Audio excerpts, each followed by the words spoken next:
So that kind of led me up to then getting on the different committees, the finance committee being very important because I learned how our finances work, which, is a little bit different.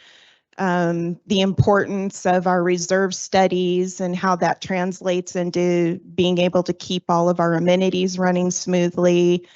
And also how it affects our assessments, which that's something that's really important to me. I think having a balance of all of our amenities taken care of, as well as keeping our assessments where they are affordable for people, because that really does impact your property values as well. And I think it needs to be a balance in whole of everything that we kind of have going on. So it was, the last 3 years, there's been a lot involved, and it is a lot to keep the train of this HOA running on its track. And it's just been recently where we've really been able to dive into a lot of other issues, kind of like with EC and looking at the fines and applications and things, which we did just recently. So that's another thing I'm passionate about. I'm passionate about these lots. This is something I've put a lot of time in, and I hope to be able to continue working on these vacant lots and how it affects everybody in this community, and going forward, trying to find some resolutions that will help people. So thank you, everyone. I'm going to pass this on. Thank you very much, Tandy. Now we'd like to introduce Wendy Fries. Hi, I'm Wendy Fries.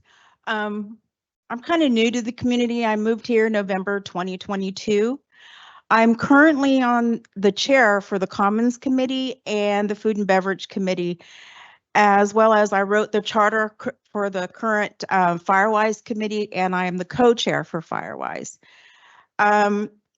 I'm very concerned and involved in fire safety. Where I came from, where I moved from, was in Reading, and I was involved in the Carr fire. My house survived due to defensible space, so I truly believe it, and that's why Firewise is being pushed along, and I support that.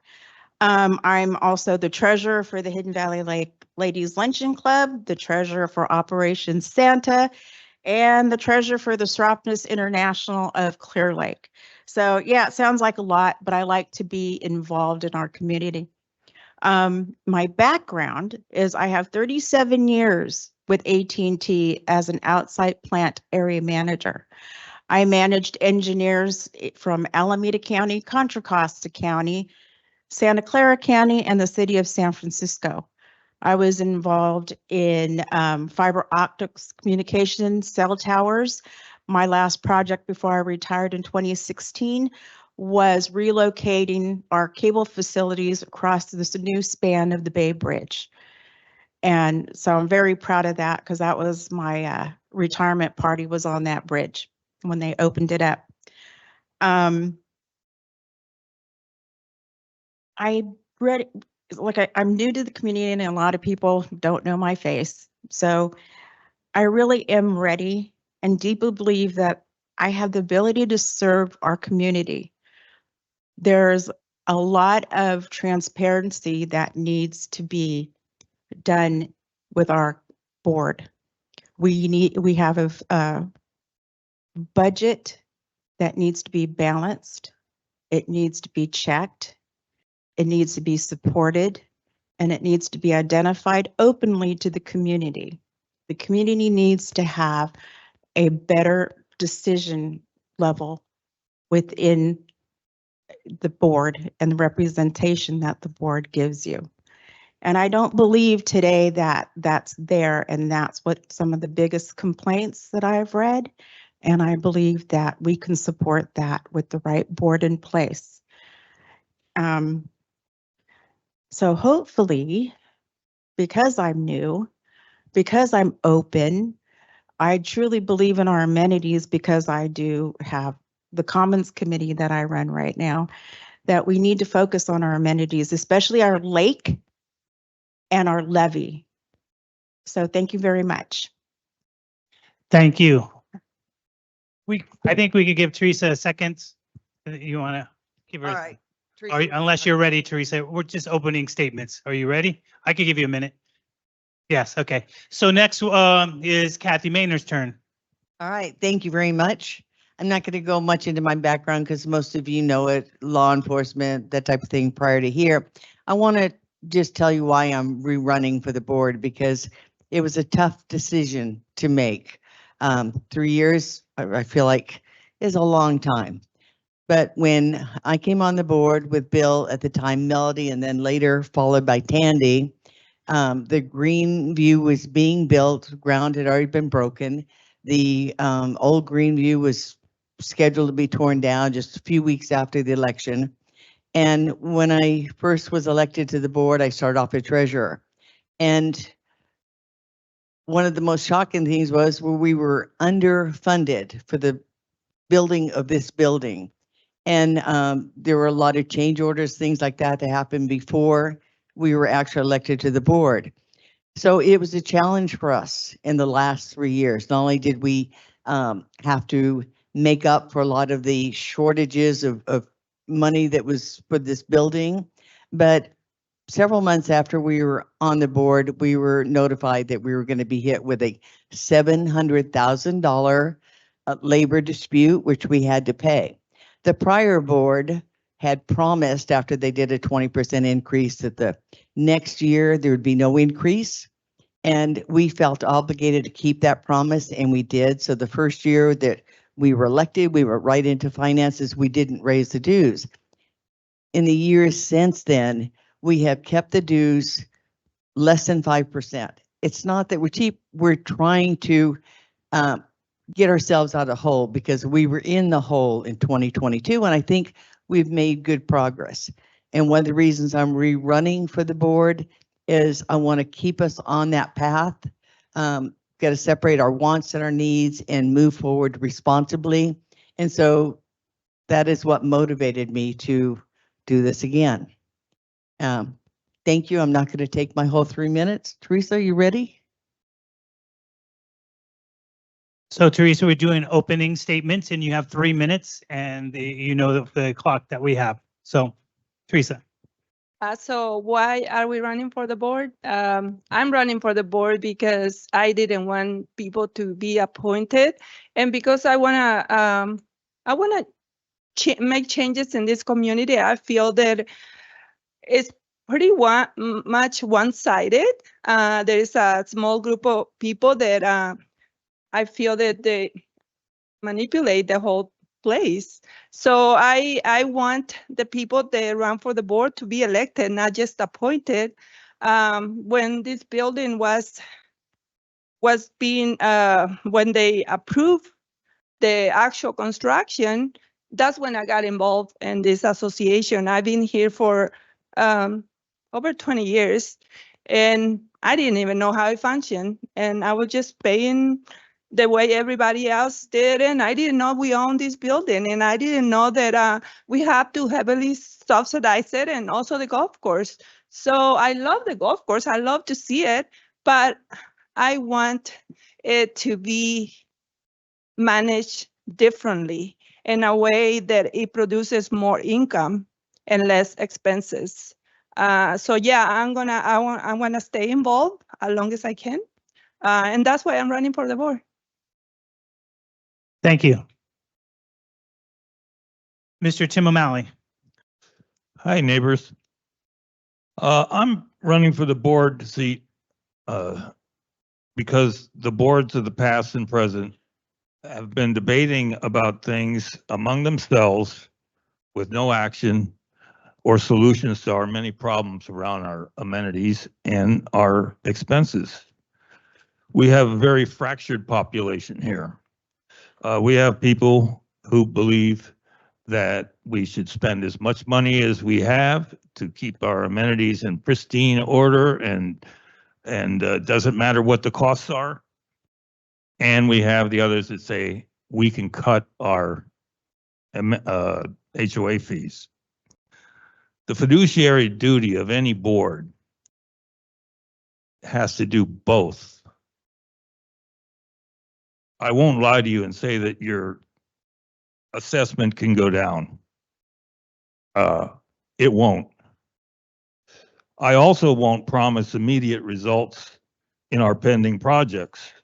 What I will promise is to mitigate our expenses and keep our assessments as low as possible, while over time improving the quality of our many amenities and replenish our reserves. We are governed by our own CC&Rs and the Davis-Sterling Act of California. And these two documents specify what a board can and cannot do.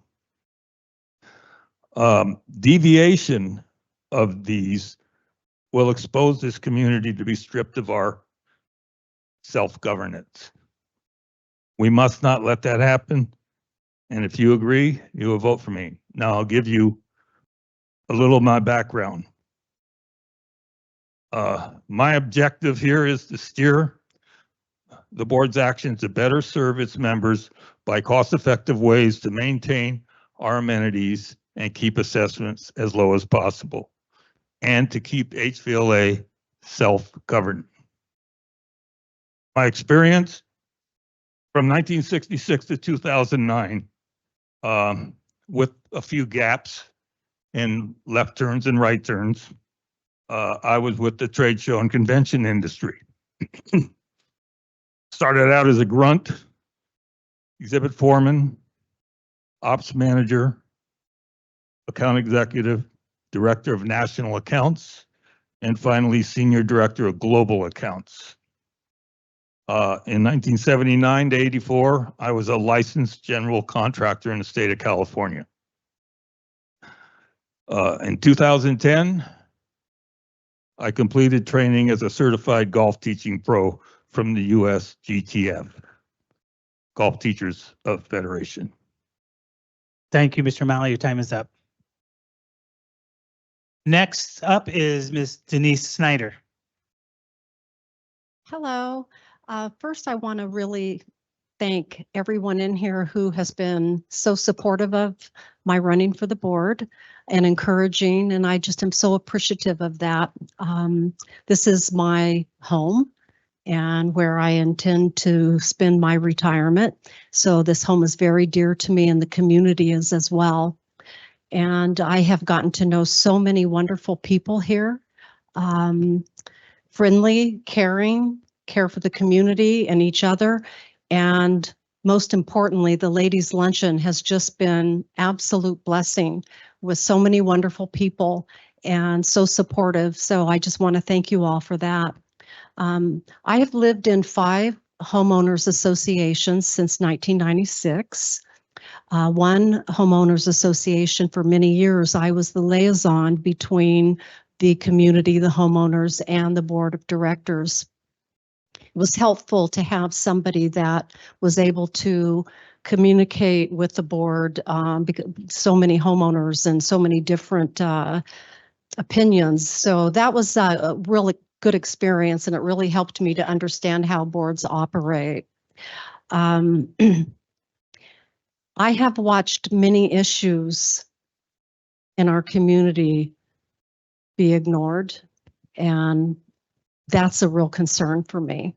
I have actually personally brought very important issues to the table that have been pushed aside. And 3 years later, nothing has been done. So I'm a doer.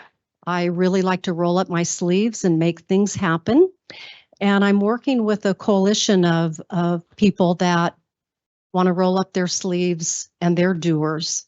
And many of them have wanted to volunteer to do things in the community, and that has even been ignored. So I'm just so grateful to be part of that group of people who want to see things done here and love the community. So that has really been a good experience to being a part of these people who really care. My background includes 7 years as a paralegal. I worked for a former congressman in municipal law and city attorney. And I found that, and then I founded and ran a successful executive search firm in Orange County for 20 years. I am currently an end-of-life doula. I train nurses and family members how to be with the dying, and I certify end-of-life doulas as well, and I'm a licensed chaplain. Thank you. Thank you, Denise. Next up is Mr. Bill Tehan. Good evening to those of you who know me, and for those who do not, welcome. My name is Bill Tehan, and I've had the pleasure of serving on the Hidden Valley Lake Board of Directors for the last 3.5 years. The last 2 years as your treasurer. My wife, Ellen, and I have resided in our association since 2018. We both are active within the community, belonging to the ladies and men's golf clubs and participating in charitable efforts within the community and Lake County. We have 3 adult children and 3 beautiful granddaughters, which we adore and spoil beyond belief. I can only hope that the efforts that we have made thus far will continue to do so, will benefit the next generation. I worked for the San Francisco Public Utilities Commission for 45 years. For the last 8 years, I've been the manager of the San Francisco Water Department with a staff of 300 plus people, responsible for all in-city water operations. My construction experience is both extensive and diverse, ranging from underground utilities to vertical construction. In addition, I possess a wealth of knowledge in human resources and finance. I bring this wealth of experience with me every time I enter the boardroom. Being a director is work. Good old-fashioned work is reading, studying, listening, attending meetings, attending community events. The list goes on and on. Much of the work the board performs goes unnoticed, except when things go awry.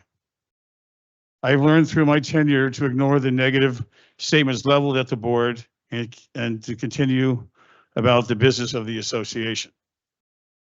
There is much hard work that remains to be done in Hidden Valley, which requires know-how and experience, not words. I have that know-how and experience. I look forward to working with whomever is elected to the board. Thank you. Thank you very much. We will now start the questions, and the questions will go in the order. Well, Teresa, you will be first, and we're moving that way. You'll have 2 minutes to answer the questions. Out of this box, there's many cards with lots of questions from the members of the associations. I will be pulling them out randomly. We're going to do between 8 and 10. If I do all the questions, we'll be here till tomorrow. And we don't want that. So we'll start with you, Teresa. So 2 minutes.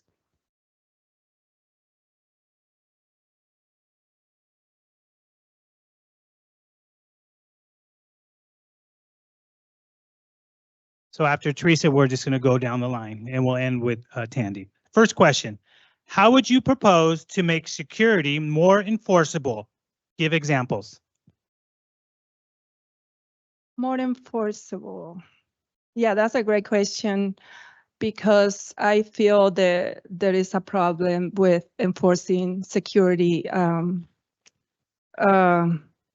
would think the board needs to be, the GM and the board need to be very involved and take serious complaints from the members and investigate directly to, I'm thinking randomly, go to the places where they're problematic, like the lake.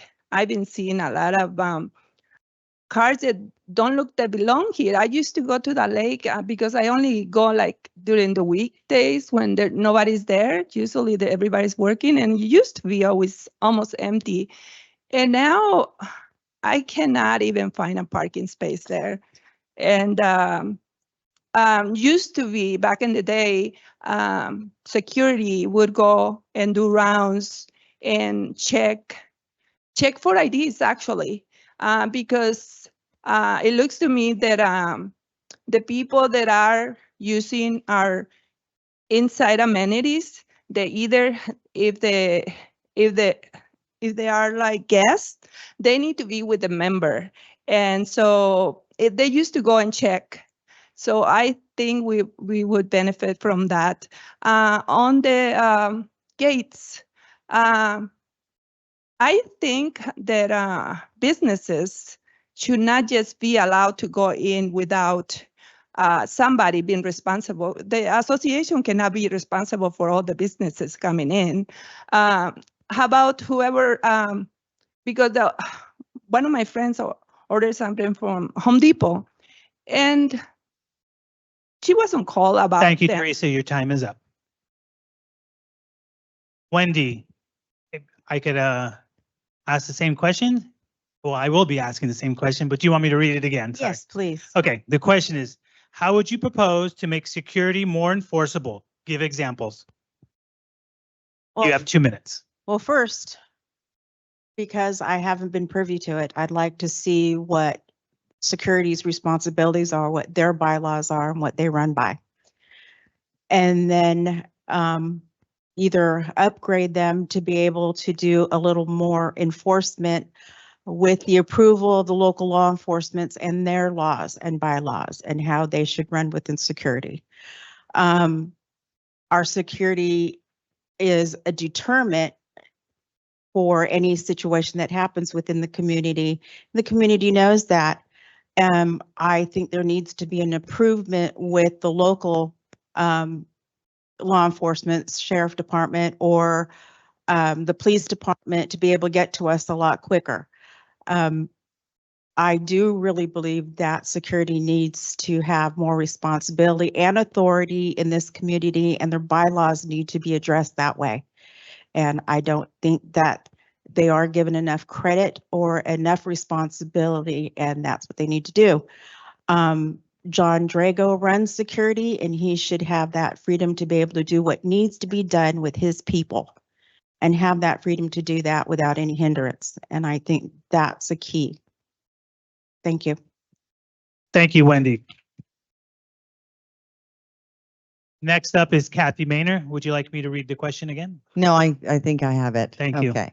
A lot of people don't see what security does because we have to protect people's privacy and that type of thing. They do an outstanding job. They do things that you're not even aware of, and we're in the process right now of working on a restraining order through our attorney. But there's a lot of times, John and I have been to court on people that have done things. They are quick to respond. They are very innovative. There's limits to what they can do because of the liability to the association. And that's why we'd love to give them more tools and different options, but then it puts all of the homeowners here at jeopardy of being sued. And so John is very well educated in what the boundaries are, and but he's very innovative. The security team is, there's a lot of things that go on behind the scene that you don't see on a regular basis. So if there's a problem, like Teresa said, with us having people at amenities that aren't with their sponsor, then contact security, because they will address that issue. Whenever we've had consistent problems with vandalism or things like that, they address it. And so I don't know what else we could do. I think they do an outstanding job, and there isn't much more I can say about them, but thank you, John. Thank you, Kathy. Mr. Tim O'Malley, would you like me to repeat the question for you? Okay. How would you propose to make security more enforceable? Give examples. You have 2 minutes. That's a real easy question. And the answer to it is ask them. What do they need to do their jobs to the best of their ability? I know we're talking about enforcement as far as our lawsuits and legal things that may happen, but I don't think we ever go right up to that.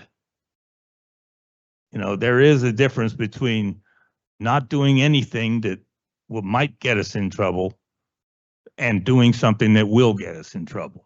There is a line, and I think we are nowhere near it at some of the things that I hear about going through this community.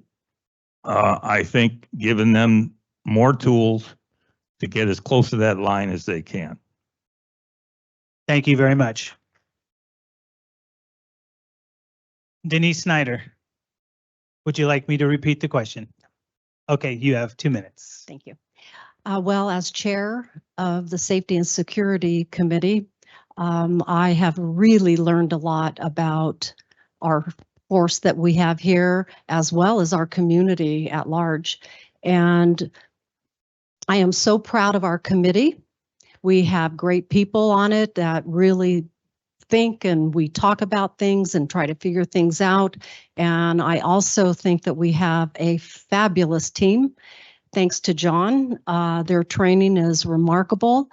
They do have their limits. I would like to see ways, as Tim said, to push those limits out a little.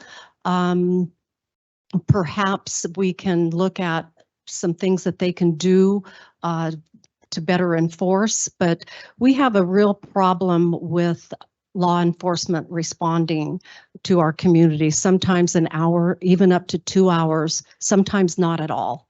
So they are our first responders. They're there for emergencies, they're there for accidents, they're there to help, and they're there almost immediately. So I say that I'm currently working with Helen Owen, the supervisor for our county, and we're looking at ways to get quicker responses from law enforcement. I believe that our security team and John Drago need the support of the law enforcement that we have here in the county that we're not getting, and we're paying taxes, and I think that we deserve to have a faster response time from our law enforcement. In fact, I think that it's critical that we do. So we're working on that right now, but I feel blessed to be part of this committee, and I've learned so much. Denise, your time is up. Thank you. Thank you. Repeat the question. Yes. How would you propose to make security more enforceable? Give examples. You have 2 minutes. So I think it starts with respect from the community. You have to understand that the security officers are out there to help us and protect our interests. They're not just there to pull us over for speeding or running a stop sign. They're there to assist us. I think that the security needs the complete backing of the board of directors at all times. That means somebody cannot come in and appeal their speeding violation or appeal something they did wrong to the board and the board undercut them. I think at all times, the board of directors needs to support security. As far as local law enforcement, yes, we need more cooperation with local law enforcement, but that's past our control. They have their limited resources as well. So we're kind of at a quandary there. One thing I would also offer is that we need some more enhanced training for John and his staff. I know, John, you do a great job, the training you provided, but there's always, police agencies continue to train and improve upon their techniques, especially in de-escalation.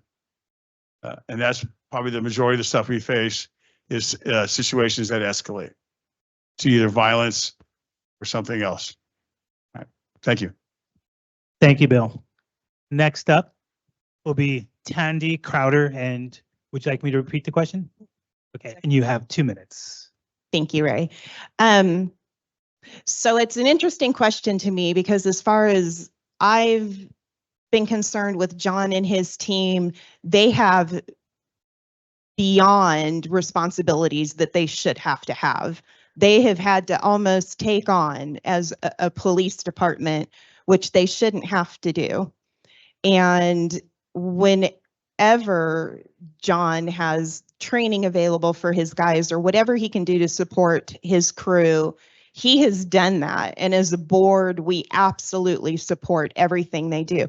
I think a huge problem is the fact that for some reason, South Lake County has just been completely brushed aside with local law enforcement. And I think that is, like everyone else has addressed, it's been a huge problem for a while. Maybe that we have a better representation in South Lake County. Maybe that'll change. I'm not sure. I think it's going to take everybody in South Lake County addressing that problem at a board level with the county and start demanding that they get that sheriff's office in Middletown open way more often. So our security, when they need that support that they can't do, they have that. I mean, John and the whole security staff, they do an amazing job. They take on a lot up here, and I can't see pushing them any further than they already are. They do a lot for us, and I think the board's continued support is the best that we can do for them. Thank you. Thank you, Tandy. So that was question number 1. We're going on to question number 2, and it'll start off with Wendy Freeze. This is going to be a good one for you. Is it? I don't know. All right. How do you propose running this association without raising the dues and without compromising all the amenities we already have? Give specific ideas. Okay. Well, you can't get away from raising the dues, but we need to be intelligent about raising those dues and making sure that if they get raised, that they're moderately raised and that we do take care of the amenities that we do have. Being the chair for Commons, we inspect our amenities every month to take a look at what needs to be done. And I know there's people in the community that ask for additional amenities, but we can't add additional amenities until we fix what we have. And we have to do it in a timely fashion. We have to do it with some intelligence of what we're doing, and we have to know what we're doing with these. The beaches, I know that there's issues with the beaches. I've spoken to Steve D'Agostino in regards to the lake and what needs to be done there. There's no way around it, and we need to do it with some intelligence around the cost of everything. If you don't do it now when it should be done, it's going to cost us more in the long run with ignoring it. So my whole thing is, my thought about that is, we need to do our amenities and we need to take care of them with intelligence, and we need to take care of them with so that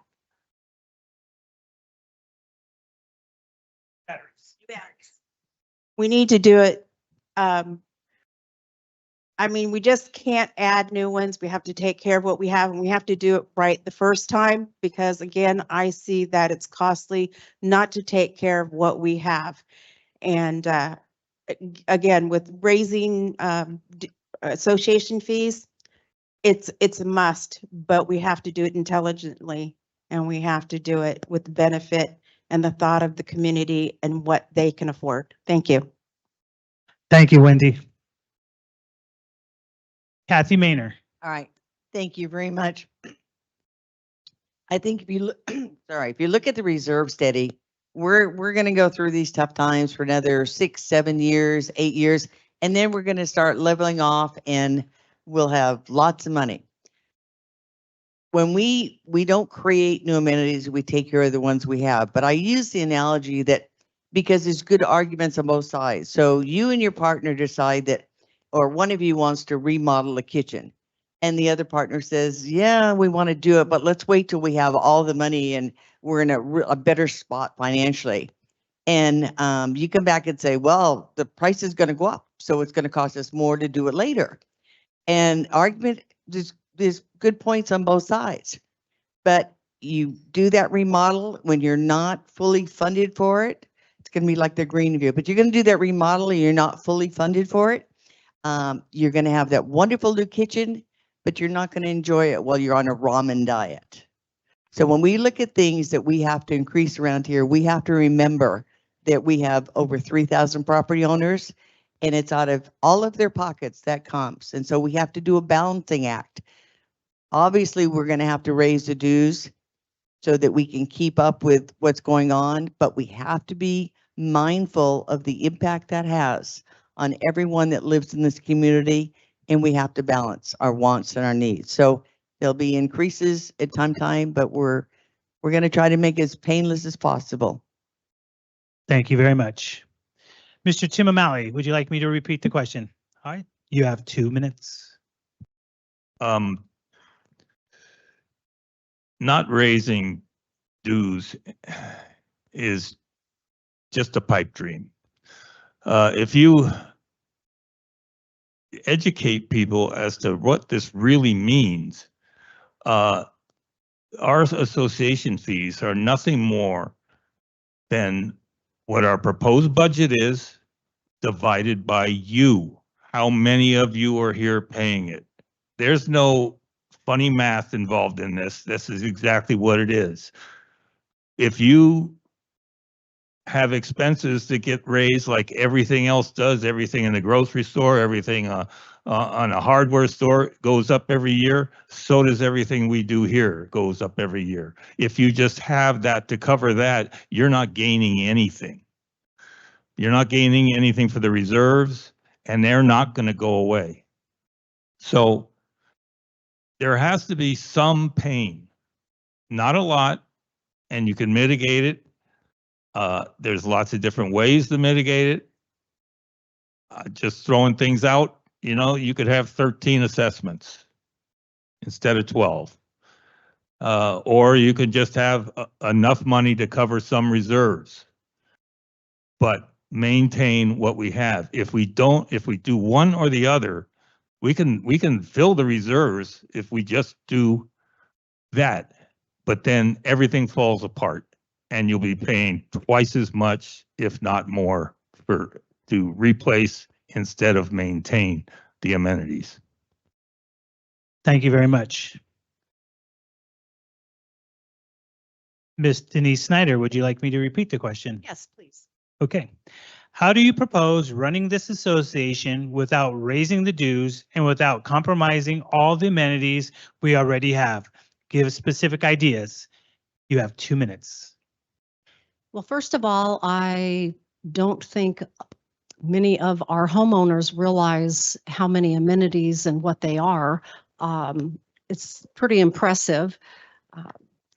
We have road maintenance, 102-acre lake, our 18-hole championship golf course, hiking trails, parks, tennis courts, campgrounds, stables, baseball diamond pool, buildings, common areas, safety and security. And our board of directors is required to maintain more than a dozen amenities plus all of our common areas. So there's a lot there. And I believe that we need to be educated on what's there. I think everything needs to be prioritized as to what's the most important thing that gets done, that we won't have to spend so much money on if we kick it down the road or don't pay attention to it now. Taking things like our gates are really in disrepair. They are in such need. That's something that wouldn't be that costly, yet it would make all the difference in the world in the pride of ownership here when you enter the gate and it looks beautiful instead of, excuse me, like you're entering a prison. So, and it has gone down in the last several years as well. So there are things that we can do to make things beautiful and to make things better without spending a lot of money. But there's a lot we have going on here. And I think that we just need to also educate our homeowners as to what we have. Thank you very much. Mr. Bill Tehan. So my answer is going to be short. It's going to be curt. The forces outside this association impact this association. That is the simple damn fact. We're on the hook for healthcare, utility increase, power increase, whatever you have, wage increases. Those things don't go away. You can't meet those obligations without increasing your dues unless you cut something else. So who's willing to give up the maintenance to the golf course or the painting of a building? It's as simple as that. So the question is to ask, what were, how could you fund the association without a 0% increase is ridiculous because you can't. Thank you. Thank you, Bill. Miss Tandy Crowder. Would you like me to repeat the question? No, it's Hey, fine. you have 2 minutes. Bill and I are on the finance committee together, so we share a lot of the budget, and absolutely everything outside impacts our budget. Industry standard in raising dues is typically 2 to 4% for every year.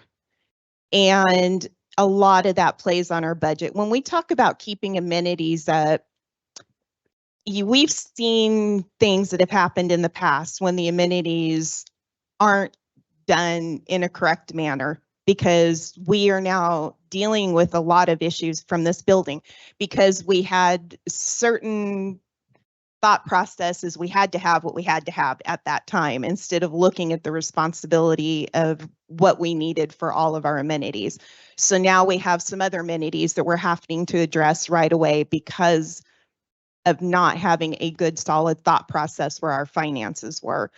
The budget's very important to me. Every time we go through budget season, it's extremely important to me. And our reserve study shows us our amenities. It shows us our work plan. It shows us where we need to be. And it is really important as board members that we follow that we understand what our reserves mean, that we understand what our budget means. And it also is important for us to look at the budget. And when we see things that we think might be looking inflated, that we really go back. I'm a big person to look at where we've been, where we are, and where we're heading, and take all of that into consideration. So our amenities are taken care of the way they need to be taken care of. I just think that every board member should have a solid understanding of our budget and how our reserves work with our amenities and with our assessments. So thank you. Thank you, Tandy. Ms. Teresa Entz, would you like me to repeat the question? Yes, please. How do you propose running this association without raising the dues and without compromising all the amenities we already have? Give specific ideas. You have 2 minutes. Okay, so I disagree with Tim about not be able to lower in the dues. So since 1990, associations are now run differently, and we are very outdated. Associations now, modern associations, do not include the golf course and the restaurant. That's a separate thing. The members, if they want to use the restaurant or the golf course, they run as a business. And the problem we have here is that they run as amenities. And that's how they're set in our governing documents. So somebody needs to make the hard decision.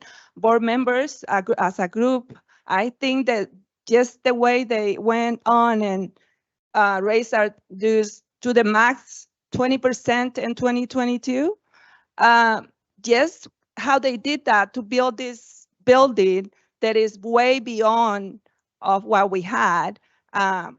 According to what I know, our amenities, they're supposed to be replaced like for like, not improving. We're not here to improve, just to maintain what we have. So just the same way we did that, we can do that with the golf course. The golf course, I believe, only brings around 600 grand a year in income, and the rest is subsidized. The restaurant is about 200 grand a year, plus everything that it comes from reserves and how maintenance what they need to do here, and the administration office. So it's a lot of money that is being put into these two businesses, and they run like amenities. And it's how our governing documents tell us to do. So somebody needs to make those hard decisions. Thank you, Teresa. So that's the second round of questions. We will be going on the third round of questions. Angie will pull this one out. All right. All righty, third round of questions. We'll start off with Ms. Kathy Maynor. What are your ideas to reduce our bad debt, non-payment of citations and assessments? You have Okay. 2 minutes. We have actually worked hard on bad debt. It's very difficult. Two of our board members, Tandy and Barbara, I think she's in the audience somewhere, have a proposition or amendment that's going to be on your ballot.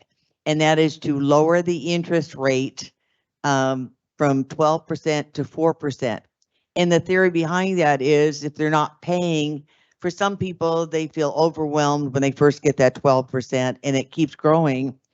So by lowering it, maybe we can get some of these people to jump in and repay quicker. The other thing we've done is that when we have people that have passed and we've been trying for 15 years or so to collect that debt, we're going to stop doing that. You just can't keep spending the money on chasing them down. So those ones we have to write off. It is a very difficult problem because we have a high percentage of people who live in this community who do not pay their assessments. They also do not pay their fines. So we can do things like when they don't pay their fines or their assessments, we can turn off their barcodes. That's the only thing we can do. They're still able to vote. They still have access in and out into any amenity. That's not us. That's the law. We can't change those things. I wish there was a better, I wish there was something simple, but it's bad debt that has accumulated for a long time. And other than, in fact, fines, we can't even, our fines have been changed by the state. So the highest we can go now is $100. And so that just makes it more difficult for us to enforce the rules. And we're limited by law as to what we could do when people don't pay. Thank you. Thank you very much. Mr. Tim O'Malley, would you like me to repeat the question? No, that's Okay. all right. Yeah, 2 minutes. Bad debt is something that you have to mitigate by using the law that you have in the books. And bad debt can be mitigated by foreclosure. If we're not putting liens on these lots and houses that are behind, I mean, badly behind, like I'm not going to pay anymore, period, then we're just losing out because you're not going to just show up and put a lien on a house that's been 15 years behind or a lot that's 15 years behind. You got to foreclose. My thing as far as the lots that we own and some of these lots that you can foreclose on. Now, this may seem way out of line, but I'm sure that there's plenty of general contractors up here. If they're given these lots that are buildable, they will build a house and sell it. Now, what does that do? That brings in more money for us. We're not getting anything from these lots now. Thank you very much, Tim. Denise Snyder, would you like me to repeat the question? All right, you have 2 minutes. So we have 400 plus vacant lots. We have abandoned homes as well that have been sitting for years.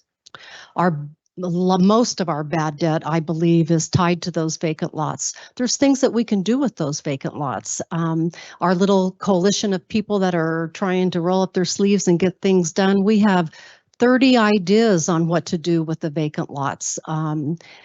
So I know many people who would purchase at a lower rate the vacant lot that's next door to them, and they would take care of it just so that they feel safe from fires. So there's a lot we can do that is not being done, and I think that really needs to be looked at. I think that we should look at the ideas that people have on what we can do with the lots that are vacant. I had a lot of fun writing 20 things that we could do with the vacant lots. Our CCNRs have not been updated since 1993. I believe that's part of the problem as well. I believe we need to be updated. I don't want to compare the other HOAs that I lived with too much, that I lived in too much. However, If you were late, you were foreclosed. I mean, you had a little bit of time to take care of it, but it was no nonsense. And all you have to do is enforce that with a few homes, and everybody else lines up and starts paying. So I believe that we have just sat back and have not taken care of the responsibilities at hand. Thank you. And once again, can we limit the speaking while our candidates are talking? Thank you. I appreciate that. You could clap. All right. Mr. Bill Tian. So Hidden Valley hasn't foreclosed on a parcel since 2013. Our CC&R simply state that every parcel must be assessed. All that bad debt we put upon ourselves because the way we do business. You know, they haven't done payments in years. We continue to assess the lot, give them the late fee, and put interest upon it. Currently, we have 328 lots with liens on them. We have 8 that are in notice of intent. We have 57 homes that have liens upon them, and 8 waiting for notice of intent. Right? If these lots were buildable, they would have been built upon. If they were sellable, they would have been sold long ago. The cost to build upon them for a contractor is cost prohibitive. For the engineering they'd have to put into it to make a profit off when they build a house, for what you could sell a house for in Hidden Valley. And that's the simple and plain truth. Many people bought these lots sight unseen, wherever they bought them at a sale somewhere, never came and looked at them. They're on the side of a hill. They're unbuildable. They're unbuildable. Where's the other? I said, we have a third-party collection agency. We have a law firm that assists us in collection debt. We do collect debt. We make every attempt to collect debt. The simple fact that there is just some of these things are not collectible, and you're not going to spend $10,000 to foreclose on a lot that's worth $500. It doesn't make sense. And if you take it into our association, then we're responsible for the taxes and the weed abatement and everything else that goes with it. So it's not economically feasible for us to accept these lots into our inventory. Thank you. Thank you, Mr. Tian. Next up, Tandy Crowder. Would you like me to repeat the question? All right, you have 2 minutes. Thank you. So to piggyback a little bit on what Bill was saying, because these vacant lots have been the bane of my existence pretty much even before I got on the board, because I've been trying to work at this. It is not as simple as, well, let's just foreclose on this lot and we'll do something with it as an association. At the last Lake County tax sale, I believe, if off the top of my head, there were 32 vacant lots within Hidden Valley that went up for tax sale. Not one was purchased because nobody wants to do anything that has to do with building inside the HOA. So we literally have people that have tried to give away their lots and they can't. Realtors really don't want to get involved with them because there's nothing they can do with them. So it has really been a chore that myself and thank goodness Mary Lou is assisting me now, and we're trying to work through this. I've got a lot of ideas on what we can potentially do with the lots, but there's a lot of legal issues that are involved. There is nothing simple about just taking these lots and doing something with them. I think if we look at the assessments on them and look at people that would want to purchase, broaden what people are allowed to do with the vacant lots, because the mentality, unfortunately, has kind of been, yes, Mr. and Mrs. come and buy these lots, but wait a minute, no, you can't do all that with it. So that's a problem that we need to address, and as a board, we've been pushing to kind of get those things on the plate and address them. But the language in our CC&Rs is an issue. It needs to be changed. And while we have talked about foreclosure on the lots, it is quite expensive. There are Your time is up. Okay. Thank you. Thank you. Ms. Teresa Entz, would you like me to repeat the question? No. You have 2 minutes. I believe bad debt is a huge problem, and it got so bad worse because of what happened in 2022 with raising the dues so high. And so I seen a lot that is right across from my house, and it's been sitting there I've been watching it for the last 5 years, and it's sitting there. I know that lot is buildable. I'm a builder, so I know it can be built. That's just one, and that one is owned by the association. But I believe the lots should have lower dues, maybe half of what the actual dues are for the houses. I think that will help a lot, and also helping the people that how much interest they're charged once they get behind. I know this year there was something they were working on that they were going to lower the interest rates on if you get behind. And I don't know where that went to, but it looks like it's just gone. I don't see that anymore. Nobody talks about it. It's on the ballot. Okay. I guess they're still working on it. That's it. Thank you very much. Ms. Wendy Fries, would you like me to repeat the question? I don't have all the knowledge that the current board members have on it, but one thing that I did do was I did read through our CC&Rs, and I am in agreement that our CC&Rs need to be updated to change how we govern building on the properties out here, what we allow and what we don't allow. And the process of the foreclosure, and again, the process of assessments. As Denise said, the CC&Rs have not been updated since 1993, and going through things, we need to bring those CC&Rs up to current standards. And that's with everything within the CC&Rs, along with building and some of the assessments that we do, that we check for. But that is a really key thing to do. And I looked up the processes in CC&Rs and changing them, and it's not that difficult of a process. It's not really that expensive of a process. It just needs to be done. Thank you. Thank you, Wendy. We're going on to question number 4. It'll start off with Mr. Tim O'Malley.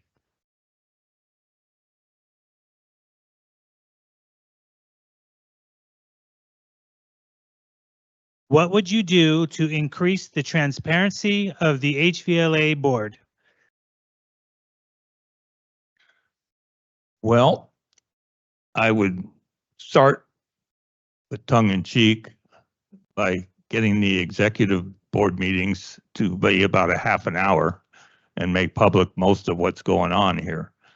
But mostly transparency basically comes from a group of people, or non-transparency from a group of people who like to meet, kick things around, make a decision, and tell you what's going to happen.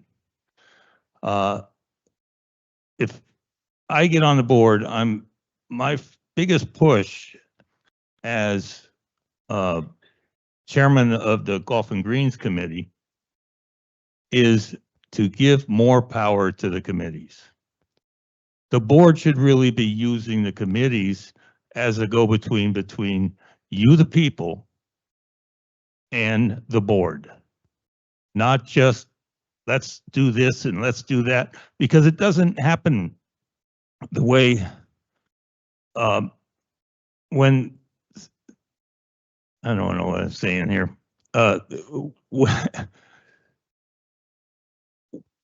When you try to just put it on people, they're going to rebel. And I think there's a lot of that going on here, because there's just no, I put budget things up, never hear again. I never get calls back. I don't know how the other committees work, but I know how ours does. So that's where the transparency goes. We got to get the committees involved. Thank you. Ms. Denise Snyder, would you like me to repeat the question? You have 2 minutes. I personally believe that we need to get more people involved with the board of director meetings. I believe that the chairs of the committees should meet with the board of directors because it's the committees, they're the army, they're the ones that are on the ground. They know what they're talking about. And I believe that they should communicate more with the board of directors so that it's more of a team spirit instead of just 7 people. I also believe that we should allow more conversation in the meetings with the members, with the homeowners. Questions, I believe, should be asked like we're doing right now. Maybe put them ahead of time and speak, have the board speak to us about the questions that we have so that we feel listened to. We feel like we're part of the decisions that are being made. I just think it seems like there's a wall between the board of directors and the homeowners, and I think that wall should go down. Thank you very much. Mr. Bill Tehan. Okay, so I'll start off my response, but I don't want to come across as dictatorial and angry, but I'm passionate about what I do, and I'm doing this for 3.5 years. The board, by its nature, is non-transparent. We deal in legal matters. Legal matters are confidential. They're kept confidential by law. We deal in personnel issues. Personnel issues are HR and kept confidential. We also deal with personal issues of other members of the association who might not want their information or their situation broadcast to the public.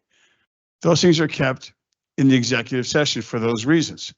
Our financial situation is put out every month. We publish those. We review them in the finance committee. They're reviewed in open session and accepted by the board. So we're as transparent as we possibly can be, unless you want us to violate other rules or other laws of agencies outside of us. In other words, we can't violate legal confidentiality. We can't violate HR policies as well.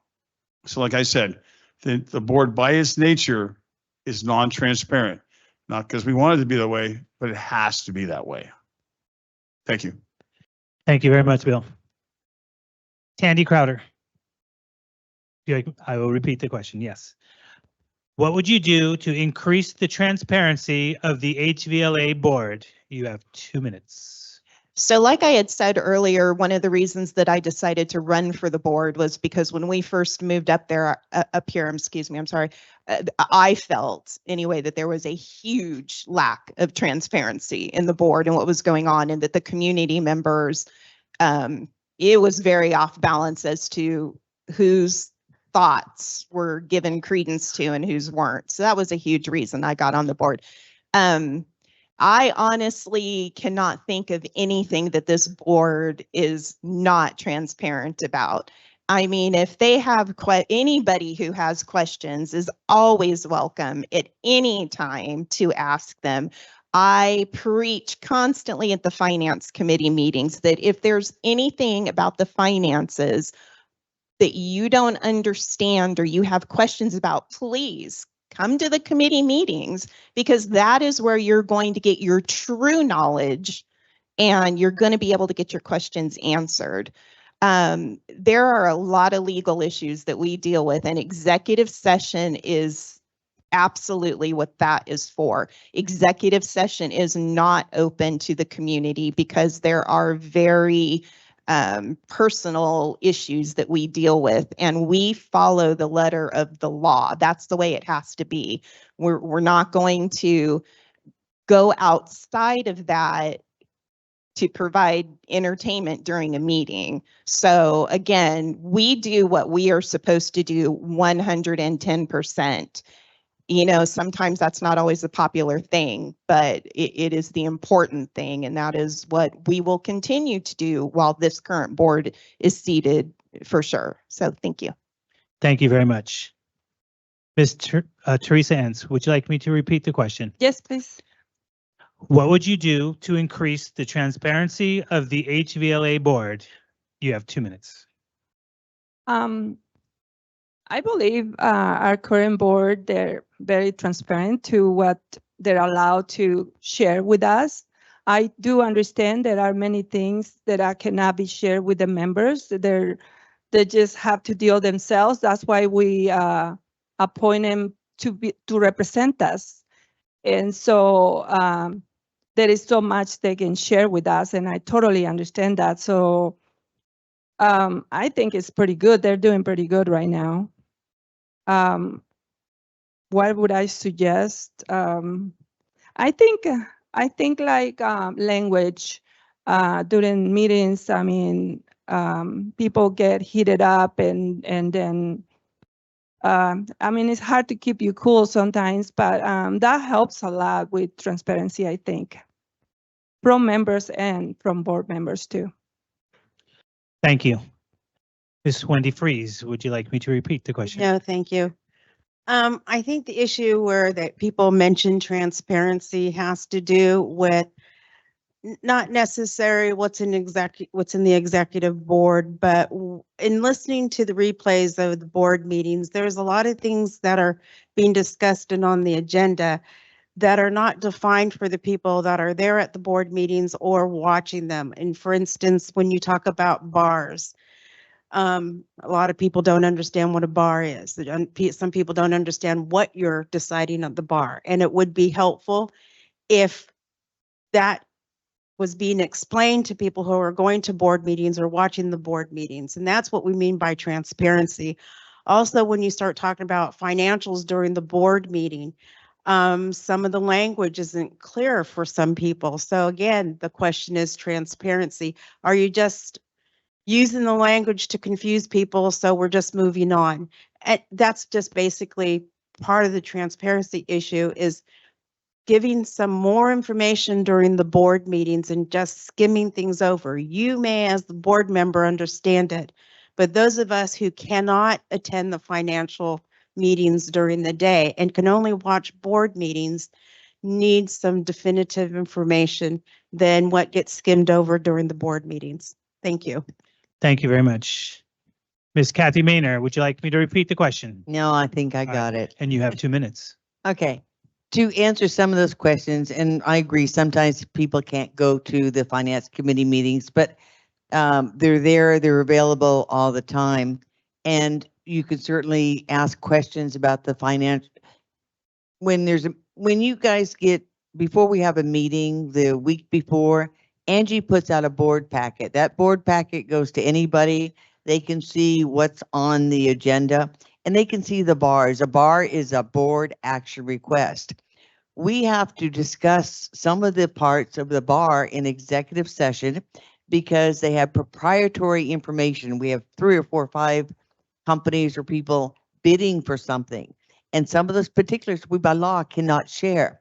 So we put out, we're going to tear down the maintenance building, and we list 4 or 5 of the companies that are going to do it, the cost involved, that type of thing. So you know what's on the agenda. When you have that members' comments, come up and ask about it. And we'll be happy to answer it. But some of these things we just cannot go into detail. Some of them have to be in executive session. Executive session starts for us at like tomorrow at 4 p.m. It'll go to almost 6:30 because we have so many member issues. We'll have legal issues. We have, like I said, proprietary information on contracts. It is a law that has to be in closed session. And so it's not that we're trying to hide anything. We share everything that we can. Looks like my light's going to go off. So thank you. Thank you very much, Kathy. Going on to question number 4, and number 5, excuse me, and we'll start off with Denise Snyder. Angie. All right, here we go. Question number 5. Excuse me. There have been several budget workshops over the past few weeks covering the upcoming 2026 operating budget. As a candidate running for the board, have you attended any of these meetings? And if not, why? I have not. Shame on me, I guess.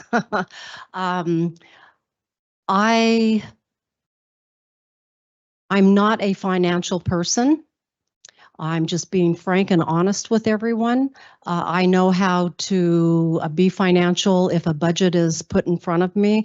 That is an area that I would surround myself with Tim or Bill, people that really know about that. I can learn more about that, but that has not been something that I have attended. And I haven't really, all I can say is I don't really know that much about our budget. I have spent a lot of time with Tim lately, and he's explained things to me and how they operate, and that's been very helpful to me. So I'm willing to learn, and I would do my best with that. But like other things, I surround myself with people that are superior to me in certain areas, and that's an area that I would tend to lean towards those who know that best. Thank you very much. Mr. Tehan. So I'm currently on the board, and I have attended the last 4 workshops between the Finance Committee and the Board of Directors. And this is my 4th budget. And I'm a working man. And I've had to take a day off of work each time I have attended. Tomorrow morning at 9 o'clock, I will be down there at the boardroom, my 5th day off this budget season for this. That's the commitment I made to this association. I've taken 5 days this period, this budget year of my personal time for the association. And in the previous years, it was the same thing. Thank you very much. Ms. Tandy Crowder. Microphone. So like Bill, yeah, 9 o'clock in the morning until sometimes 7:30, 8 o'clock at night. When it's budget season, we are there. I cannot stress enough. The budget workshops is what affects each and every one of your assessments. So it is a big deal for me to know that the board members or people coming on the board, that is such a priority to them. Bill and I know it is, and it is not even a matter of sitting there from 9 o'clock until 8 o'clock when we go through all the meetings. It is having a pile of paperwork at home where you are literally, like I said earlier, you're going through last year's budget, you're going through our current financials, and you're looking at where staff has put that original budget out for us to work on for the next coming year. And again, that affects each and every one of us dramatically. So yeah, that's a big deal for me personally as a homeowner, especially to know anybody that sits on this board takes that really seriously. So thank you. Thank you very much. Teresa Enns, would you like me to repeat the question? Please. The question, okay, excuse me. There have been several budget workshops over the past few weeks covering the upcoming 2026 operating budget. As a candidate running for the board, have you attended any of these meetings, and if not, why? I have attended. The meetings are recorded, and we all can watch them at our own time and patiently or whatever. And then you can also talk to the board members, and if you don't understand something later on, and they can explain to you. Yes, I do, because that's very important. I mean, before the budget workshop started, one of the committee members was asking for, I guess the committees, they have a wish list, and this member was asking for a new dog park in Unit 9. I live on Unit 9, and I don't mind going to the lake because there is a dog park. And like I said before, we are here to maintain what we have and not add, unless the members say they're okay with it. But I don't think committees can make those decisions. Yes, I'm very interested in attending all the workshops, and they're listed in the website if anybody can go now and watch them. I know the managers came up with their requests, and I believe the total increase was, I think this year was also 9%. And I think right now, the board members brought it down to, I think, high fours. But it's, I mean, I love it that they keep it at least with the inflation, because many of the members, they get their checks increases with inflation. So why are we increasing the dues more? I believe that everything else is increasing the same way. And if we just maintaining, we should not have more than what inflation is. Thank you very much, Teresa. Wendy Freeze, would you like me to read the question again? No, Okay, I don't need to. thank you. 2 minutes. Yes, I did attend a financial workshop, version 3 of the of the financial budget. It was very educational, but almost I came away with a lot of questions because there's a lot of information that I didn't get from the financials, and that's like, how did they get to that budget? You know, what each department was given and how the decision was made. But it was very interesting to attend a financial meeting. Very educational, insightful. There was a lot of work that's put into that. So I applaud the board for having to sit through those workshops and get it done for us. Thank you. Thank you, Wendy. Ms. Kathy Maynor. Okay, I've attended a lot of those. Like Bill, I work for a living, but I took the day off from my real job so I can be at the workshop at 9 a.m. in the morning. When I was first elected, the first position I had was treasurer. And so I'm happy not to be treasurer right now. It's a lot of work. We work hard, and we're having an extra session tomorrow because we're trying to get that assessment down to a reasonable amount. I think it's important that while you're running, that everybody try to attend a finance committee meeting if you can't make it to the budget workshop. And if you have questions, don't hesitate to come to our board meeting tomorrow night or 2 weeks from then, and members' comments, ask those questions. And you can also ask him when we have those workshops for a copy of the budget proposal so you can follow along. And Ray usually puts it up on the screen. So thank you. Thank you very much. And last, Mr. Tim O'Malley. Yeah. I haven't been to one of those, but I've been to many, many, many of them.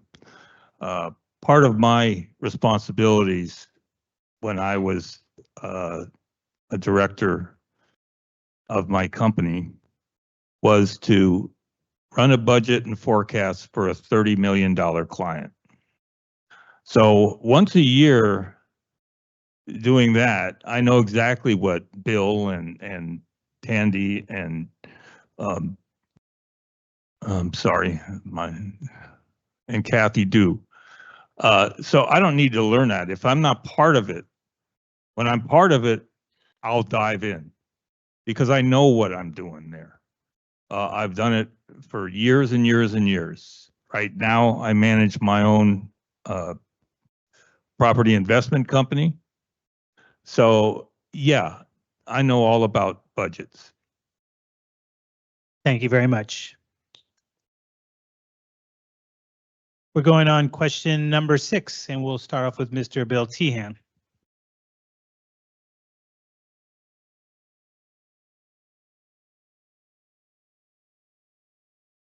How do you feel about the amount we currently pay for the HOA dues? Do you have any ideas to keep dues increase as low as possible? Again, I've been the treasurer for the last 2 years. I've served on the finance committee since I got on the board. Our first year, 0% increase. That was a promise made by the previous board. Kathy, Tandy, and I kept that promise. We've kept the increases minimal at best. There's been exterior forces trying to get us to increase that so that we can put more money into reserves, but it's an operating budget, and the budget we presented was meant to meet the operational needs of the association. We are not immune to the forces outside HVL. And to say that we can't raise dues or how we keep dues low, again, it's a misnomer. It's gonna happen. It's the cost of living. Every year, your social security folks, you get a COLA, right? Cost of living increase. It's the same thing. Sorry. Thank you. Ms. Tandy Crowder. So like Bill is saying, I feel like I'm repeating myself from my last speech, but it comes down to the budget. And so real estate is a passion of mine. I've been involved in it for years. And one thing I hold true to is as the dues continue to rise, when you have home buyers that are coming in here, first-time home buyers, USDA loans are really popular. People now don't only qualify for their loan, they have to qualify for the dues. So one thing that it's scary for me is, and I try and do a simple analogy, if you qualify for a $2,300 a month payment, you come in here, you no longer do that. You qualify for $2,000 because you have to qualify for those dues. So I'm already seeing a situation where that is going to push buyers down and sellers down to meet those buyers. So these dues in here are really important to me. And I think at the threshold we are now, we're just kind of getting to that point where it is really going to start hurting people, and it affects our property values. So it is a fine balance to make sure that we do our fiduciary duty and make sure that everything is maintained as it should be. But we also have a fiduciary duty to the homeowners to protect their greatest investment, which is their property values. So we have to be responsible with those decisions that we make with the assessments as well. Thank you. Ms. Teresa Entz. Can you repeat the question? Sure can. How do you feel about the amount we currently pay for the HOA dues? Do you have any ideas to keep dues increases as low as possible? So I'm running for the board and I want a huge change. I believe our dues can not only not increase, but they can be dropped to half. And there are big changes that need to be made. Somehow our governing documents say that the golf course, the restaurant, the campground, the stables that are public, they need to be run like amenities, and they're huge businesses. So we need to change that. And we change that, our administration will drop significantly. And we only will need administration to manage, for maintenance and to maintain our lake and our parks and our only pool that we have. And we are what? 6,000 people in the community. We're basically a town, and we only have one pool. Come on, we can keep it up really nice. So all the included amenities we can keep, and I believe we can do it with half of what we pay right now. Thank you, Teresa. Wendy, would you like me to repeat the question? No, that's okay. All right, 2 minutes. Yep. Our association fees are not going to lower. They're going to go up. They're going to go up just like the economy goes up. How we can keep control over them is to do the work we do, the work we need to maintain this association in a timely manner. It costs us more to ignore our amenities and not do what we need to do with them. We need to do it right the first time. We need to do our due diligence of finding the right people to do the work for us at a very good price for us. But we just have to do that work to research that and get these amenities brought up to standards. So yeah, can't cut the HOA fees, but we can slowly raise them as need be, as the best that we can do with working within our community, with local businesses. and doing it right the first time and doing it timely. Putting anything off is just going to make the work more costly. Thank you. Thank you, Wendy. Ms. Kathy Maynard. Okay, obviously, I'd love it if the dues were a lot less. I'm a party of one now since my husband passed. 79, still working full time, but it's not what I want. It's what we need to raise it to so that we can pay the bills here and put money in the reserves and take care of things. At the same time, we look at the 3,000 plus property owners, and we have to take each of them into consideration. So it's a balancing act. And that's why we're having an extra session tomorrow to see exactly where we are and how we're going to go forward. But I think the increase of dues, like Bill said, we try to keep it to a minimal amount. And we're going to do the best we can to protect the association and all the people that live here. So. Thank you very much. Mr. Tim O'Malley. Yeah, they're not going to go down. I'm going to give you some examples. There's a group of condos down in the Bay Area. I think there's 1,700 condos in the thing, and I was looking to buy them or a couple of them in 2012 when the market was all the way down. They were going for 75 to 90,000, whereas the year before they were up 200, 300,000. I didn't buy those because there's so many people left those condos, just walked away, that their HOA fees went from 300 to 600 a month. Another example is right now I have a property in Vallejo, and I don't know why I'm in an HOA there because it's a block long. But I pay $80 a month. Well, that doesn't sound like much, but you know what I get for it? Rules. That's all. Nothing else, just rules. So I'm happy to pay what we're paying here with the amenities we have.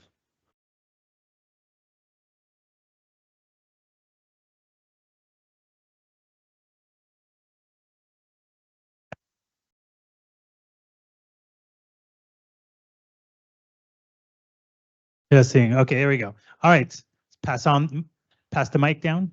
Thank you. Denise, would you like me to repeat the question? Kathy, if you could pass that. Tandy, thank you.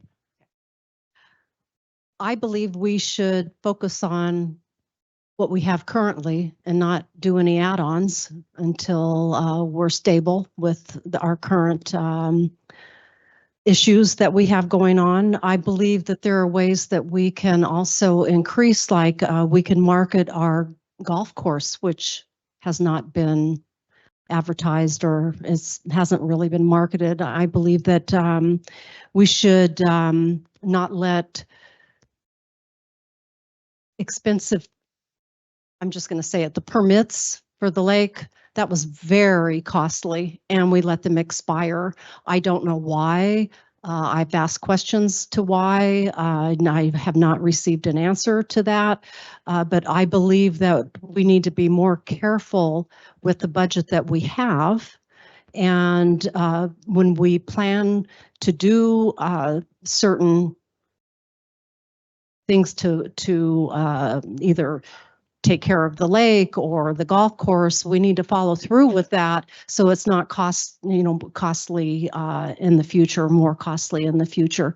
And I just think that I believe that we have failed to market some of our assets sufficiently, and I think that that would be very, very helpful. And I also believe that, again, there are many, many things that we can do with, and I know people look at me like I'm crazy, but there are many things that we can do with the vacant lots without building on them, and just so that they're cared for and that if I do get on the board, that's something that I would really want to take hold of immediately.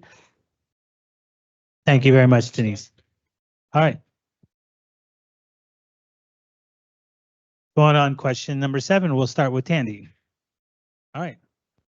Ready? Yes. No, we're going to end them with Teresa. We're going to do 8. So please describe an example of a situation in which you were part of a team tasked to solve a complex problem, a situation in which strong disagreements existed. What did you do to contribute to reaching a solution? Be specific.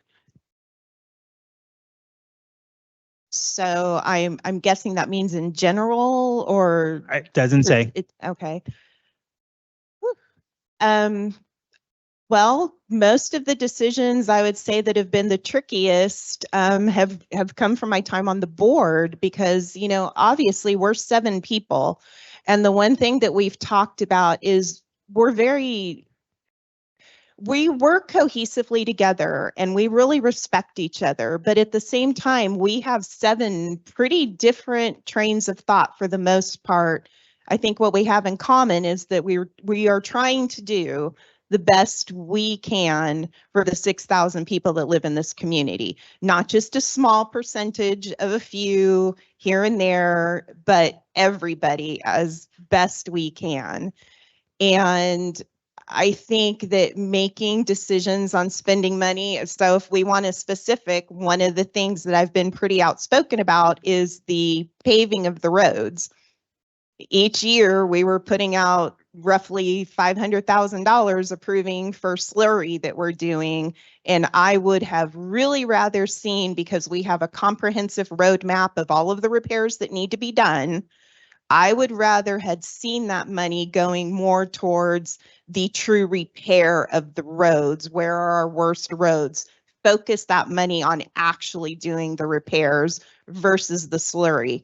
And that's been debated about from us big time, but that's still, and I'm passionate about, and I've kind of stuck to my guns on that. So that's one specific I could say.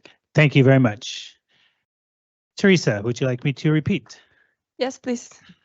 Please describe an example of a situation in which you part of a team tasked to solve a complex problem, a situation in which strong disagreements existed. What did you do to contribute to reaching a solution? Be specific. I got one that is not, the solution is not there yet, but we have 8 people running for the board. And so there are a few on this group that are, I said, represented by a group that is very rough on me. And so I went and read everyone's statements. And you know what? I was impressed by some of them, what I read on their statements. So I feel like, you know, you have to compromise with others and not just close yourself to this is how it should be. We should open up and look at other people's ideas too, and what do they have for backgrounds and all of that. We have to educate yourself to get the best board members to represent us. Thank you very much, Teresa. Wendy, would you like me to repeat the question? No, that's okay. Okay, 2 minutes. We had a problem on the Commons Committee. We had a couple of residents come up to us and they wanted a playground at the Greenview. Half of the committee was all for it and the other half wasn't. We had to do our due diligence because since we were split in half, the only way we can get around it, also from what the board directed from us, is we had to do the research on how much it would have cost the Greenview to, what it would cost us to put the playground into the Greenview and what we would have, all the work that we would have to put into it for the Greenview. And we had approved to part of the Commons Committee how much this would cost and what we would have to present to the board and leave it up to the board to make that decision. It was difficult because, like I said, so half of the committee looked on the positive side of having a playground here, but it took us doing our due diligence on the cost effectiveness is putting a playground in at the Greenview. And once we identified that to the rest of the committee, they understood what the restrictions would have been for that. Thank you. Thank you very much, Wendy. Ms. Kathy Maynard. Okay, a couple of them come to mind, but I think I'll do a controversial one. The roof of this building. I was newly elected as president by my fellow board members. And there were some issues that a lot of people in the community raised about the look of the roof on this building. And then we had a situation where we had a leak. So it was a battle, and it was a battle with a couple board members, not with Tandy or Bill, but some others. And it was a battle with our GM at the time. No, the roof is perfect.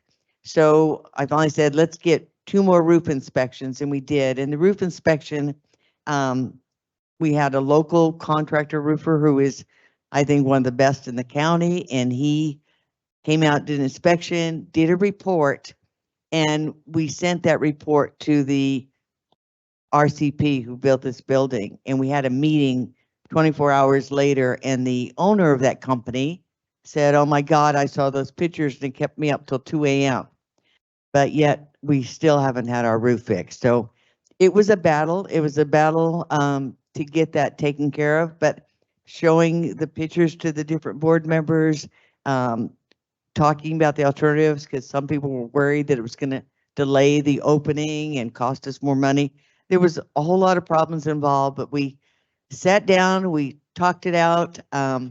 We are in court now. Hopefully we're going to have a new roof eventually on this building, but it was a battle, but we won. Thank you very much. Mr. Tim O'Malley. So many times. It's hard to choose. How about negotiating a Teamster contract? That's one of the things I had to do. Plus, my wife and I have 5 kids, and we do have Thanksgiving, so there's that. But I think the toughest thing I've had is the last 2 years has been being the president of the men's golf club. That's like herding cats. We have more meetings than I think I'm going to have if I get voted on the board, because everything is a fight. Somebody doesn't like something, and we have to all come to an agreement. And that's the best I can do. I mean, those things keep me up at night too, but not anymore. Thank you very much. Denise Snyder. Well, this is a big one, probably what I'm most proud of in my career, in my life. When I was liaison for an HOA to the board of directors, homeowner came to me and said there are 13 poisonous traps for the rabbits on the property. And my concern is my cat was in it. Another homeowner, her concern was her toddler had wandered into the little bush. So I had to come up with, what do we do with these poisonous traps? And I'm an animal lover. So like I said before, I like to bring people in who really know what they're doing. So I spoke with In Defense of Animals, and I brought them in to help out. And we convinced the board to start a trap and release for the rabbits instead of poisoning. That way the hawks weren't eating the poisonous rats and rabbits. And so it was saving them. And I think it was also making a huge impact on the environment. Because once we won that lawsuit, then all of Orange County had to go from poison to trap and release. Thank you very much, Mr. Bill Tehan. So you think you people have problems up here? You know what I do for a living? See this phone right here? It goes with me every day. I get a call from the mayor of San Francisco almost daily on this phone. But I'm not going to bring up incidents I deal with in the city. I'm going to deal with HVL. About 2 years ago, we were in budget season. And there was 2 directors that were on the board at the time, and they're not on the board anymore, thank God. And they were blocking the passing of the budget, and it had to do with managerial raises. And Kim Smith, God love her, she's fantastic at what she does. And Tandy and Kathy and I were on the phone on a Saturday resolving these issues. And Tandy can be a little hard in the head when it comes to money. Right? Sorry, Tandy. And Kathy, and she was refereeing between the two of us. But we were able to come to consensus.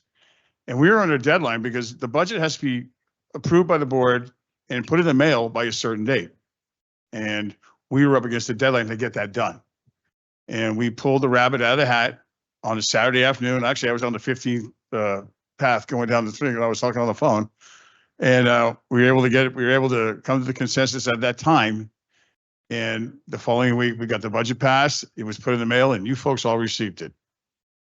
That's it. Thank you very much, Bill. All right, going to the last question. You like to? This will be the last question before closing statements. All right, last question. Here we go. How do you intend to bring our property taxes dollars back to our community? We'll start off with you, Teresa Enns. Can you repeat that? How do you intend to bring our property tax dollars back to our community? Well, there is an obvious way. I don't know if the members want to do it, but one way would be to open our gates. If we open our gates, then the county will take care of our roads. So that's one way. It's a lot of money that we spend on roads. You're asking me how I'm gonna bring it, or how I would bring him. Yeah, that's one way. So what happens with us, we're an association. We basically are a town that we enclose ourselves with gates. We are an association enclosed. So we basically are a private business. So yeah, they're not gonna do anything with us in that respect unless we open our gates. Thank you very much. We're down to the last question, if we could.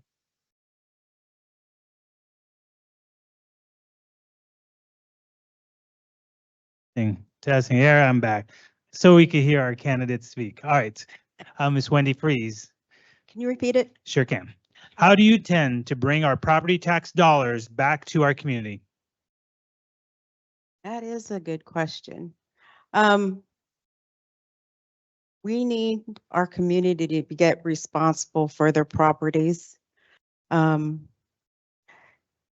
lived in a community where it was a housing tract, and we keep our houses very neat. What I found here is that there are a lot of houses that do very well with the upkeep of their properties, and there's a lot of houses that don't. The values will not go up, even if your neighbor doesn't take care of their properties.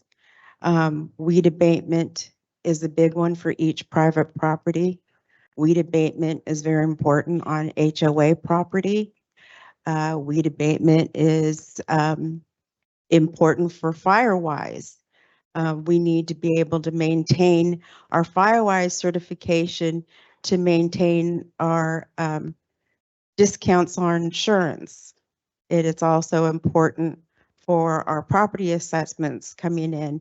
So everybody needs to take the responsibility for the upkeep of their properties in order for the property values to stay stable or go up. But everybody needs that attention. And it's going to be difficult if we don't make that attention to it. Thank you. Thank you very much. Ms. Kathy Maynard. Yeah, this one I want you to repeat. Okay. How do you intend to bring our How do you intend to bring our property tax dollars back to our community? Okay, is this a trick question? I don't think that's ever going to happen until we get the board of supervisors to start paying attention. And we do that by being vocal, writing letters. If you have a Tuesday off, to go down to the board of supervisors meeting, but they are not going to be here and take care of the having faster response sometimes with law enforcement when we have can't think of the term. It's not. We have properties and cars that can't think of the term all of a sudden. Sorry, it's that senile brain. Code enforcement. They don't come out here and do that. And we write letters, we make phone calls, but we need everybody that lives here to say, you know, I pay taxes, folks, and I want some representation. So it isn't something the board can do individually. It's something that we have to do as a community. You pay those taxes and you can demand services for those. Thank you very much. Mr. Tim O'Malley. No, it's not going to happen. I mean, short of incorporating or like Teresa said, opening the gates, that's a non-starter. You know, I guess if we go ablaze, we're going to get some of it back in fire abatement and fire suppression. But other than that, I just don't see it. It's something that you know, forego when you live in an HOA and you have, you know, your own security, your own gates and all that things. You forego what a normal taxpayer gets when they live in the house, like in Clear Lake, but you also live in Clear Lake. Thank you very much. Miss Denise Snyder. Part of what I'm going to read here applies. Excuse me. Keep it down, please. All right, Denise Snyder. I'm going to read a little paragraph here, and part of that it has to do with clawing back some taxes. HVLA has not had an active liaison advocating for the needs of our community. We pay taxes to the county and deserve the benefits of being part of a larger community. We have ignored opportunities to collaborate and secure grant funding for flood control, law enforcement, disaster planning, fire mitigation, etc. Relationships with our elected officials and regional partners have not been fostered. I will do whatever is needed to ensure we know more about our resources and plans that directly affect our community. Our elected officials should have space in the HVLA Clear Lines newsletter to communicate important information. I think we need to have a better relationship with our supervisor and with those who are at the county level. And I think we need to scream. I think we need to be a voice, and I don't believe that we have been that. Thank you very much, Denise. Mr. Bill Tehan. So why don't we do what they do in Washington? Hire a lobbyist. Why don't we hire a lobby firm? How many somebody to go through advocate at the county seat for the representatives, for the people in this association? Are you folks willing to put that money out so we could hire a firm that go out there and advocate for our rights? I think it might be worth it. But at the end of the day, it's not the board's job to go get the tax money back. We have zero control over the county. Helen Owen was very good, and she gave a great presentation here, and she was very gracious, and I think she cares for us. But I'm sure she has other priorities as well. So seriously, and I'm not being flippant when I say that. There are people that do this. You hire a firm, a lobbyist firm that can go to the county and represent us and be such a pain in the ass, and maybe we'll get something out of them. Thank you. Thank you. And last, Ms. Tandy Crowder, she will need a microphone. Kathy. Thank you, Wendy. Yeah, so I kind of agree with Kathy. As board members, we do not have the power to do anything about our property taxes. And I think it's really sad because between our assessments, and I don't know about everybody, depending on how long you've had your home, but between assessments and our property taxes, we're like $7,500 a year. And that to me is just unbelievable. And to think that because we live in an HOA, that we have to sacrifice our rights to our property taxes working for us. I'm sorry, I don't accept that. But as a board, we don't have the power. The only people that have the power is each and every one of the homeowners and them raising their voice with our current board of supervisors. Sometimes it's going to require going to those meetings and taking advantage of that open time that homeowners have. But Lake County in general, I mean, you can look around Clear Lake and everybody knows property taxes do not get used very efficiently in this county. And it's really sad. And I think South Lake has been allowed to get away with it for so long that we're not even a consideration to them. But again, as the board of an HOA, that's not in our realm to do something about our property taxes. But as each and every homeowner and citizen of Lake County, we need to start doing something because it's absolutely ridiculous the amount that we pay here and we get nothing for it. And it's, you know, kind of like what's been mentioned up here. The only other way around that is incorporating and turning Hidden Valley Lake into a city and then demanding things. And that's going to be a rough pill for a lot of people to swallow. And I don't see that happening. So that's something everybody really needs to take responsibility to demand your property taxes start working for you, because it's ridiculous what we pay between the two. So thank you. Thank you very much. And that's it for the questions. And now we're going to go to closing statements, and you will have 3 minutes each. And we're going to start on this end, Mr. Bill Tehan. Sorry, Tim, I messed up your. Yeah, okay. So I want to thank each and every one of you for taking the time out of your day to attend this forum. It's important that we gather as a community and discuss the issues that affect our day-to-day life and present solutions rather than assess blame. I sincerely hope that each question asked tonight was answered to your satisfaction. But if not, the board is convening at 9 o'clock tomorrow morning for its final budget workshop, and again in the evening. If you please attend, we will address your concerns at that time. I will leave you with this one final thought. I've always been a director for the entire association, and if reelected, I will continue to be a director for the entire association. I will not serve the agenda of any individual or any special interest group within the association. Again, I will not serve the agenda of any individual or any special group within this association. Thank you.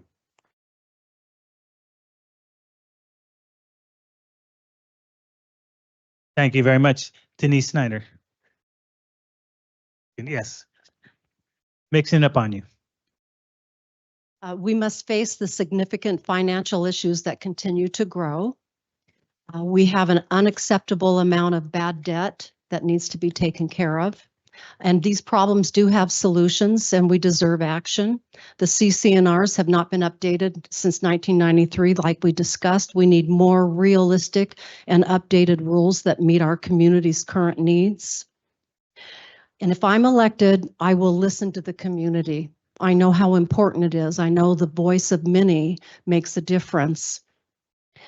I will explore ways to ensure the financial stability of our community and increase your property values. I'm committed to maintaining a safe and healthy environment for all ages.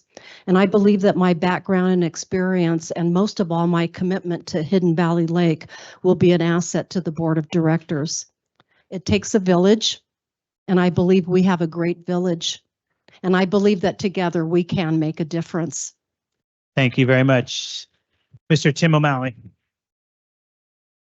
Yeah, I want to thank everybody for being here. Marketing, budget planning, negotiating, labor control, and operating management. These are just a few of the things that I think I bring to the table, among others.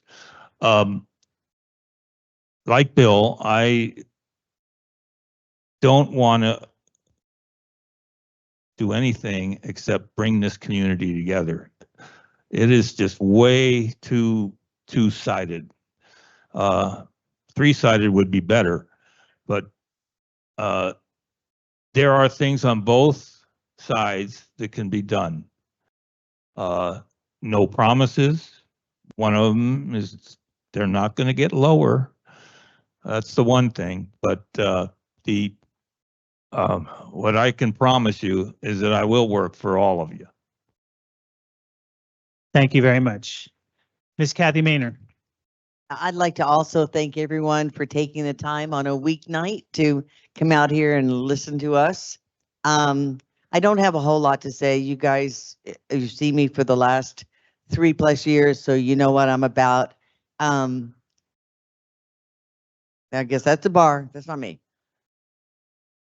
I hope to continue, if I'm reelected to the board, to keep us on the path where we're growing every day, building those reserves up, and taking care of the amenities that we have. I don't think we've done a real bad job at this point. I think that we started in a deep hole, and we have we're halfway up the mountain. So you know who I am. I'm open to any questions you have. And like Bill said, I ran just by myself last time. I'm same thing this time, but we represent everybody in this community, and either everybody matters or nobody matters. So thank you. Thank you very much. Ms. Wendy Freeze. Thank you again for your time tonight. I appreciate you coming out and listening to all of us. I'm not that much of a talker. I'm a doer. And I feel that I'm coming in with no hidden agenda, no closed discussions that concern the community as a whole. Also, I believe the CC&Rs need to be rewritten to bring up to standards. We cannot do away with our amenities. We must do better to maintain them, especially our lake at this time. Our levee needs attention. I know that Helen Owens is having an event tomorrow, I believe, that I will be attending so I can hear the concerns about the levee. But I really do believe in Hidden Valley Lake, or I wouldn't have been on the committees that I'm on. I wouldn't have joined the committees, Operation Santa, Seroptimus, the Ladies Luncheon Club. This community is an awesome community to represent, and I hope I can do that as a member of the board. Thank you. Thank you very much. Ms. Teresa Entz.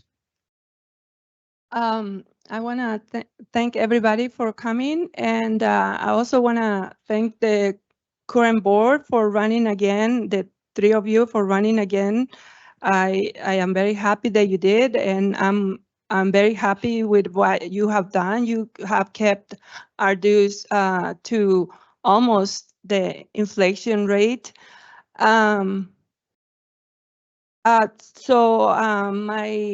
thing about, I have a degree in management, and I do believe that our dues can be dropped to half. The Davis-Sterling Act gave the power to board members, 4 of them. They were appointed by other board members, I believe, all of them, if not most. And so they had the power to increase our dues so high. And right now we're seeing the consequences with all these lots that are just sitting there. The people are not paying their dues. They're so high, over around 350 lots that they're not being paid. I believe a lot of those lots can be built. I'm a builder, so I totally understand that. For the people that don't understand about the tax dollars that we pay, property taxes, well, they take care of all the infrastructure, like the schools, the high school, any services that we have. Yeah, of course, we want them to do something for us, but I don't think that's ever going to be possible. Our county is very poor. If you can see, probably we are one of the wealthiest areas. I wanted to say also, so there is this property that I was looking at. It's in Santa Rosa. It's for sale, 2.5 million. Their HOA dues are $75 a month. They don't have a gate. They have beautiful roads. They have beautiful, their yards are very well kept. They're very, of course, they are way off our, we can't compare ourselves with them. It's just one example that we can do something like that. Of course, at a lower level, where houses are never going to be, I don't think, compared to that price. That house is like almost 4,000 square feet. So yeah, it's like 3 houses here, maybe.